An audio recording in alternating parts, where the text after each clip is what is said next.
Hello guys, welcome back to Film and Flash. This would be the second video of today. Today we're reviewing the Polaroid 210, or more specifically the Polaroid Land Camera Automatic 210. So this camera was made between 1967 and 1969. Let me go ahead and get this out of the way immediately.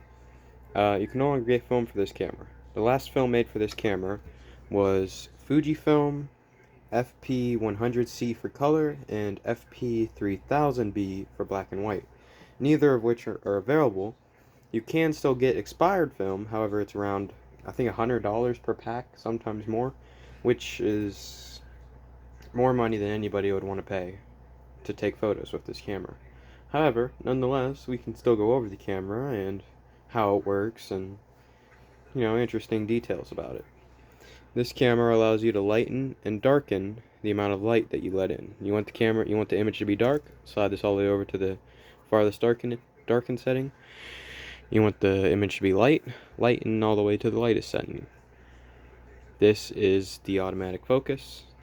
Or I imagine it could be the automatic focus and automatic light adjustment. But I imagine, considering it's manual, it's probably imagine it's a focus. Now, I don't know if this camera has a focus or not. I own a bunch of these, but I don't really spend too much time with them.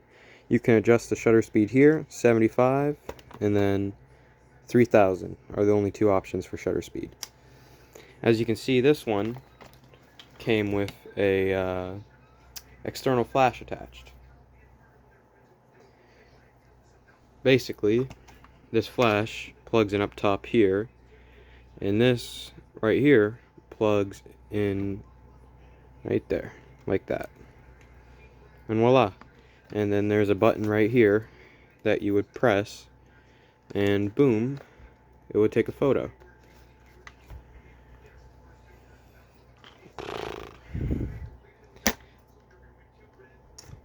Of course, there's no batteries in it, so it's not going to do anything. And it doesn't have a bulb in it either. There's no bulb in it. You load the bulb in by pulling this up and screwing one in. I don't know what kind of bulb it takes. I believe it takes those, let me look. Actually, I might be able to tell. No, I wouldn't know, honestly. You can probably still get them. You'd have to look up what kind of flash bulb you put in here. This is a cold clip instruction manual, which I believe you'd clip your film to it, and I think that's, well, actually, why don't we just read this right here? It'll tell you. Let's zoom in. When the temperature is 65 degrees Fahrenheit, 18 degrees Celsius or below, use the cold clip to develop all color pictures made in color pack cameras. If you're unsure of the temperature, use the cold clip anyway. It may improve the color of your pictures, and it can do no harm even if the temperature is somewhat above 65 degrees Fahrenheit. Before you start taking pictures, put the cold clip in a warm inside. It's covered up, but keep it inside so it gets warm for 5 minutes. Well, now you know what the cold clip's for. So, to take a picture, you will cock the shutter button right here. Oh. That's interesting. Well, it's got some problems. And then you'll press the red button right here, and boom, takes the photo. I guess this camera is super old, and it wasn't in too good a condition when I bought it, so the shutter sometimes sticks. See? Pretty interesting. It might actually be broken there, but I'm not 100% certain. But now you know. And you see, when you adjust this over, it puts like a little plastic thing slides across with a smaller hole cut in it. It's a pretty interesting way they used to do things back then. There is a little line that runs here. I imagine all this is for like supplying power and stuff. The film is ejected from here. You pull it out, and then you have to wait so long. It's not an instant camera. You have to peel apart the positive and the negative. You can look up videos on that. Unfortunately, I don't have any pack film with me, but it's pretty unique how things used to be done back then. There's your viewfinder up there, and then I don't know what that thing is next to it. It doesn't appear to do anything. It may just, and see, you look through there to see what you want to take a picture of. It has a little sling right here. Sorry if this video is all disorganized and out of control. I'm just really tired. To close this camera, you would push on right here. It says press to close. So you will press it in, and sorry, my tripod's trying to fall over and it's really starting to annoy me. Push this in, and voila, camera collapses. To open it, push these two little black bars up, and voila, pull out until it clicks. Now you know how to open and close it, you know how to take pictures, and you know almost everything there is to know to use it. Only thing you need to know now is how to load film into it. So for that, let me just collapse it. This is really inconvenient.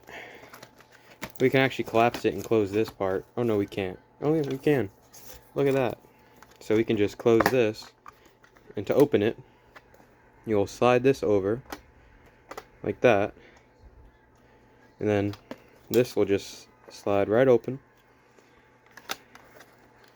like that. It's a little dirty inside. Well, it's more than a little dirty. It's rusty and it's awful, but I'm pretty sure I paid barely anything for this. I think I paid like $10 for it, which is actually a little more than I should have considering the condition it's in. But yeah, you win some, you lose some. Basically, there's some other information here. Polaroid land camera, Polaroid Corporation, Cambridge, Massachusetts. Made in USA, and then here's the patent numbers. I'll be 100% off you. I don't know how to load the film. It might say here. Oh, it just says to clean the rollers. You should always do that, even if you have modern ones. And then, well, I don't know for certain how to load the film in here.